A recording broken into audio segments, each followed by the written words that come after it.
and welcome to today's small business webinar. My name is Paul LaChapelle. I'm with Montana State University and happy to welcome you all to our webinar this morning. I'd like to remind you we are recording today's webinar and we'll be posting it to the link that you can see in the chat box there that should be in the lower right corner of your screen. Today's webinar is sponsored by Montana State University Extension Community Development Program, the Montana Economic Developers Association, the Small Business Development Centers, which are affiliated with the Montana Department of Commerce and the U.S. Small Business Administration, with additional support from the Great Falls Development Authority and the University of Montana. Have any technical questions or need technical support, feel free to call that number or email the address that's again in the chat box that you can see in the lower right screen. Our presenter today is encouraging questions throughout the presentation. I just ask that you keep your lines muted until the end when you can ask the questions by unmuting yourself, or feel free to type a question into that chat box there. And I'll interrupt our presenter and ask that question, or we can save those till the end, whatever your preference is. Just detail that in the chat box when you type in your comment. And with that, it's my pleasure to introduce today's presenter. Rich Gannon is the Small Business Development Center Rural Business Advisor based in Great Falls with the Great Falls Development Authority. So with that, Rich, thank you for joining us this morning. And take it away. Thanks, Paul. So as Paul said, I'm with Great Falls Development Authority. I actually live in Cut Bank, so I'm coming to you live today from the beautiful western suburbs of Cut Bank, where it is a blue sky, sunny day, and there's no wind. So that's a rare day in Cut Bank, so I'm going to call that a win for us. So like Paul said, anybody has questions, feel free to jump in, interrupt. And I will get started here. So quick agenda. First of all, I love the definition of resilience. So I put it in there, the capacity to recover quickly from difficulties, toughness. So I think that's what everybody's hoping happens with their business, is to kind of toughen up a little bit and recover from difficulties. And I also want to say, you know, these presentations are not meant as some sort of fix all, cure all for your business. Fully aware a lot of people out there are really hurting. This is just to help trigger you, get some, maybe push you in a little bit different direction. Again, they're not meant to be a complete fix to all the woes out there. So agenda, I'm going to do a quick overview of the phase 1 reopening, just because that's kind of top of mind right now. I'm just going to touch on that briefly. And then it's going to be just a rapid fire 10 ideas to help your business become more resilient. I put this little illustration here. I think it's great to always remember, control the things that you can. You know, you can only do what you can do, and the rest you've got to try to not worry about. I know that's really hard right now, but just try to control the things that you can. So top line takeaways: marketing pivot, look for alternate forms of revenue. With your customers, communicate honestly, and always, going back to the beginning of this, we really encourage businesses to try to preserve cash any way they can. You know, that includes, you know, speeding up your accounts receivable and maybe slowing down your accounts payable. Really encourage you out there, if you haven't already watch our webinar from about a month ago. That's a link there. And we really lay out some real practical tips on cash preservation on the operations side. In my presentation today, all 10 of these points, some of them are going to be hitting on the marketing and some on the operations. So they're kind of spread out through those aspects of the business. A little bit about me. I have a marketing degree from the University of Montana. It's aging about as well as my hairline right now. So for what that's worth, I have done freelance website design and development from this office here for businesses throughout the US. Did that for about 10 years. And this fall, I took a job with Great Falls Development Authority. So here's the quick reopening summary, and I've linked to the full text of the governor's reopening plan there. If you haven't seen that yet, go ahead and take a look at that. But here's the phase 1 highlights. So starting Monday, Retail businesses will be able to reopen and become operational again. They're going to have to adhere to these social distancing protocols that have to be maintained. May 4th, so that's the following week, restaurants, bars, breweries, distilleries, and casinos, again, will have to adhere to those social distancing protocols. And then May 7th, schools have the option to reopen. And then it's important to note too that local jurisdictions will have the final say on this. So I think that's going to come down to your particular county health department on whether or not they'll actually institute these reopening plans. That's just a quick summary again of the phase 1 reopening. All right, so onto the resiliency top 10 tips. Number 1, correct staffing problems. So in a crisis, you're going to be laid bare on who's stepping up to become a leader and maybe who's shirking some responsibilities. So reward the leadership that you're seeing in your organization, and perhaps if you've had some people who have not stepped up, give them permission to seek employment elsewhere. Make sure you're doing that to the letter of the law of the CARES Act, because there is some language there on the CARES Act about employment. I put a link here to our website where we link to some primary sources for Department of Labor. One thing that's always important to remember is try to get information from those primary sources. Don't just do something because you read a blog or you watched some guy from CutBank give a webinar. Seek out those primary sources, CDC, the state, the Department of Labor, SBA. Make sure you're following what those primary sources are telling you.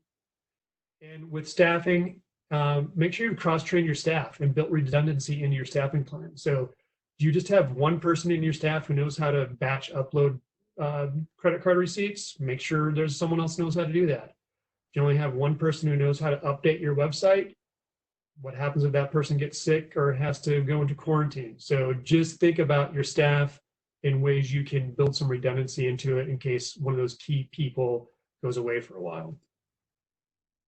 Number 2, create incentives for customers to not cancel jobs or services. So I know, we've got a lot of seasonal tourist-based businesses, and fingers crossed we're going to have a tourist season, but I think a lot of people are looking at the possibility of canceling their summer plans. So anything you can do here to help incentivize those people to not cancel the existing services that they've already got booked. So those are things like obviously re-waiving booking fees or adding premium services, bonus upgrades, or discounts for early payment, or some sort of free or discounted product to help incentivize a future purchase. One thing to think about with the premium service, bonus upgrade, if you're a business, what type of service upgrade or product could you offer that has a high perceived value, but it may actually not have a lot of cost to you as a business? So, that could be something as simple as, a $15 t-shirt with your company's logo on it that you mail to a customer. It doesn't really cost you a lot, but it really might have a high perceived value for that customer. Or, for other businesses that might be, releasing a white paper of research or something like that, that again, doesn't cost you a lot as a business to produce that, but it gives some value to that customer and makes them think they're getting a real premium service or product from you. Number 3, invest in some shoe leather marketing. And this is just to say, hey, as the social distancing requirements lift, get out there and create some actual FaceTime, not iPhone FaceTime with your customers. So, digital marketing is great because it's really easy to scale. With push of a button, we can send 7,000 or 50,000 emails, but the personal face-to-face touch is something that's going to be really important as these restrictions lift. So an example, get a whole bunch of donuts, staple your business cards to those donuts, not to the actual donut, to the puck of the donuts, and drop them off to businesses that are reopening that you do business with, just as a way to say, hey, I'm still here. Here's how you contact me. Welcome back to the office. Number 4 is another marketing idea, and that is to create a customer referral or loyalty program. And I just want to kind of make sure people out there realize and understand that these type of programs don't have to just be for credit cards or airline miles. That doesn't have to be these major things. You can create a custom referral or loyalty program that doesn't have to be super complex. It just has to be something you can execute. So, that's asking those existing customers to refer new business to you. And when they do, give them something for it, a discount on their next order or some sort of free service or maybe a gift card somewhere. So one thing you want to do here, though, is it doesn't have to be complex, but I think you should at least take some time to formalize it some way in your business so you can measure it. If you can't measure it, you can't improve it. So whether that's just a simple spreadsheet where you're tracking what customers are being referred and what you've given to them, or if it's a more complex customer management system, just some way to track that and formalize it. Again, it doesn't have to be complex, but you've got to be able to measure it. And you can also do low-tech stuff like, again, the punch card. Buy 5 coffees, get the 6th one free, that sort of thing. So some way to help incentivize your customers, they get a price break the more they buy. 5 is, an opportunity to open up another stream of revenue, and that's become an online freelancer. So this, your customers may not be just across the street. They could be in a different city. They could be in a different state. They could be in a different part of the world. And the internet's really opened that up to us. And obviously it's easy to see here how a web developer or an app developer or a graphic designer could do online freelance work. But point is here that other types of businesses can do this work, accountants, attorneys, architecture, people, even HVAC designers. I've seen jobs posted there, or construction cost estimators. Upwork and Freelancer, those are 2 great websites to start at. I've done a lot of work for Upwork for clients all over the US, and it's pretty easy to get started. Doesn't cost you anything. They just take a small percentage of whatever fee that client pays to you. You do have to compete with the world, so you may have to lower your prices a little bit initially, but it's just a way to maybe create another stream of revenue when your current stream of revenue gets interrupted. 6 is on the operational side, and that's to create short-term, strategic, informal partnerships with your competitors. So, this is just a way to help share some costs with some of your competitors, labor, maybe equipment costs. Also, it increases your buying power. If you're able to buy in bulk, if you're able to join up with a competitor and buy in bulk, you might get some purchase discounts there. Mark Cuban's on this track, so I don't want to say I'm as good a business advisor as Mark Cuban, but we're kind of thinking the same way. So, Mark says he thinks there's going to be a lot more of this post-corona, this cooperative competition, or Coopertition they're calling it now.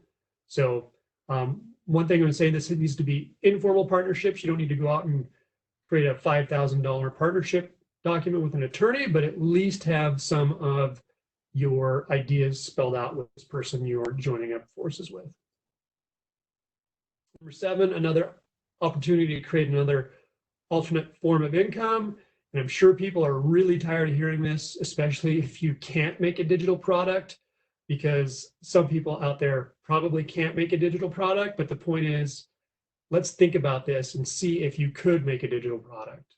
Think like a consumer, what problem could you potentially solve, and could you solve that with a digital product? So Airbnb has done this recently. They have created a product called Experiences, where they're allowing some of their hosts who normally rent their properties out on Airbnb to have virtual experiences. I looked at this. There was some small farm in Vermont or somewhere.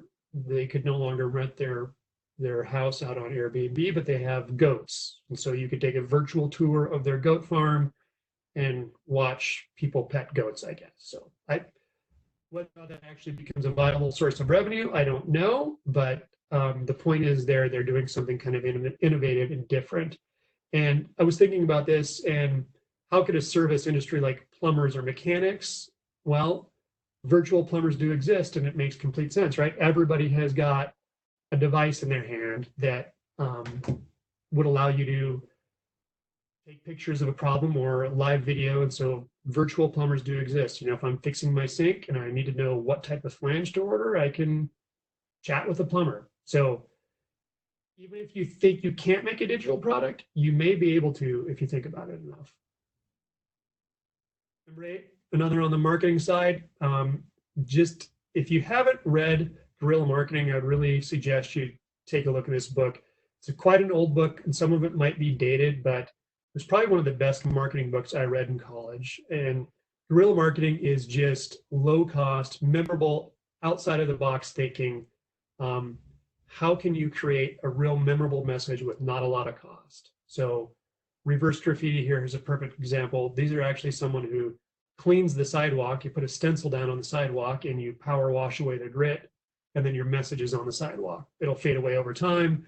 Doesn't hurt anything, but it causes, it's something very memorable. So what could your business do that has high impact, low cost marketing? 9, this is an operational thing here, and that's to sell off unperforming assets that aren't generating income. And so this will do a couple things. It'll free up cash, number 1. So this is kind of really a sunk cost analysis. This simple question: if I didn't already own it, would I buy it today? And if the answer is no, that means you probably need to sell it. So that's just a really fast way to think about a sunk cost analysis. Like I said, if you didn't already own it, would you buy it? If it's no, maybe you need to sell it. You also maybe want to adjust your thinking when it comes to this, because it's possible you've got some underperforming inventory that you're actually just marketing toward the wrong people.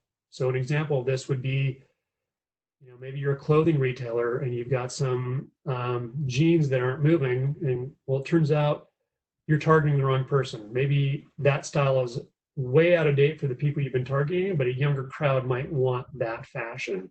So think about if you're actually marketing your product, that particular product, to the wrong person. And number 10, meet your customers' expectations. During times of high stress, customers are really going to remember what you do, both in a positive and negative way. So you can have a really good chance to make both a doubly great and terrible impression. And unfortunately, we have a tendency to really remember negative stuff more than good stuff. And there's a lot of really interesting research on why that is. So just remember that you have a chance now to really beat your customers' expectations and make that image last. And it's always easier and cheaper to retain those repeat customers than it is to go and find new ones. On the operational side of this, if you are pivoting your business to a new mode of business, make sure you have the ability, internal capacity to make that switch. So if you're a restaurant who normally turns your table over every 20 minutes, it takes you 15 minutes to get a meal out of the kitchen, and you've switched to curbside delivery, and now people are waiting in their car for an hour and 10 minutes, over the long run, that may not be a good strategy for you, because you may lose that customer even when things return to normal. So make sure you've got the ability, if you do that pivot, to meet those new requirements. And as always, quick summary: resilient companies, these companies that are kind of hardened to this and can weather this storm, they're going to do better during the downturn and will be stronger when we come out of it. We were all hoping for this straight down, straight up V-shaped recovery. I think a lot of economists I read and follow, and I'm sure my colleague would concur with this, Barnett's an economist, is that we're probably going to see a U-shaped recovery. We're going to maybe be kind of flat in the bottom for a little while. So, and if you can't really get much traction on all these new ideas and new processes and pivoting, it may be worth considering hibernating your business. And that's just a strategic slowdown of your business, kind of put it on ice until things return to normal, and then you can revive your business. We did a really great, my colleague Barnett did a really great webinar on that and has got some good material. That's a link to his hibernation guide there. Additional resources. So America's SBDC, they have a resiliency guide. I really encourage you to take a look at that first link, because They've got a really comprehensive resiliency guide. There's a Google document you can download. And you can start entering some data into that document. Talk about your suppliers. It's really a lot of operational and marketing things. So check out that first resiliency guide. And then we've been continuing to build our crisis toolkit here at GFDA. That's a link there. And then again, trust those primary sources for information, SBA, CDC, Department of Labor, that sort of thing. The last word, as always, contact your trusted advisors, the bail team, bankers, accountants, insurance lawyers, business advisors, and get some good advice. Get a team surrounding you on all of this. At GFDA, we have myself, Tyler, and Jason are all members of the Montana SBDC Small Business Counselors. Barnett, as I've mentioned a few times, is our food and egg expert, and Lillian and Shannon are our government contracting experts. So reach out to any of us. We will either give you a hand or point you in the right direction if you want some counseling or coaching. And here's some information on just our social media and how to stay connected with us. And then, as always, share your ideas with us. Critiques, criticisms, let us know what we're doing well. Let us know what we could improve on. If you'd like to see some additional content from us, please let us know. We're always open for feedback. And again, if you've got any business coaching, counseling questions, get a hold of me or Jason or Tyler. All of our counseling is free and confidential. So that's all I've got. I've been checking out the chat. I don't know if anybody has any questions or if anybody's got any questions they want to just unmute. Feel free to ask them now. Thanks, Rich. I'll just remind folks, you can unmute yourself if you'd like to ask a question. I'll facilitate that. The only thing in the chat, Jason had just mentioned and reminded us, we will have a webinar on May 7th, providing some best practice guidelines on reopening. So stay tuned for more information about that. Feel free to type your questions into the chat box or unmute yourself and go ahead and ask Rich. And I know that this joke's getting old, but don't everybody do it at once. We don't want to overwhelm the system and crash the server. Where's everybody tuning in from? Can you chat in? Tell me where you're dialing in from. Yeah, good question, Rich. Thanks. Feel free to just type that into the chat box. You can respond to everybody or to everyone. I don't know if you can see that, Rich. I'll just read them off. Mm-hmm. Simon Bozeman here. Yep. I recognize a few names on the. Great folks. Yeah. Oh. All right. We are going to have a webinar on Friday. I think we're in the initial stages of planning that, and maybe Jason can speak on it too, but I think we're going to try to have a webinar on reopening next week. So great. At Missoula. All right. Well, if there are no questions, again, last chance, type them in now or unmute yourself. Yep. Rich, Jason here. Paul's not available next week. So if we do something on reopening next week, it'll be within the GFDA network. Anybody of course, will be able to dial in, but we are going to do the reopening topic during our normally scheduled small business webinar series, which would be the first Thursday of May 7th. So it'll go out to the listserv through MSU, and then of course GFDA and the statewide SBDC network. So that's the current status. That all just happened in the last 10 minutes. Yeah, I just saw an email just recently said we're gonna preparing that. So thanks, Jason, for that. All right, well, stay tuned for more information via the listserv. And Rich, any parting words from you?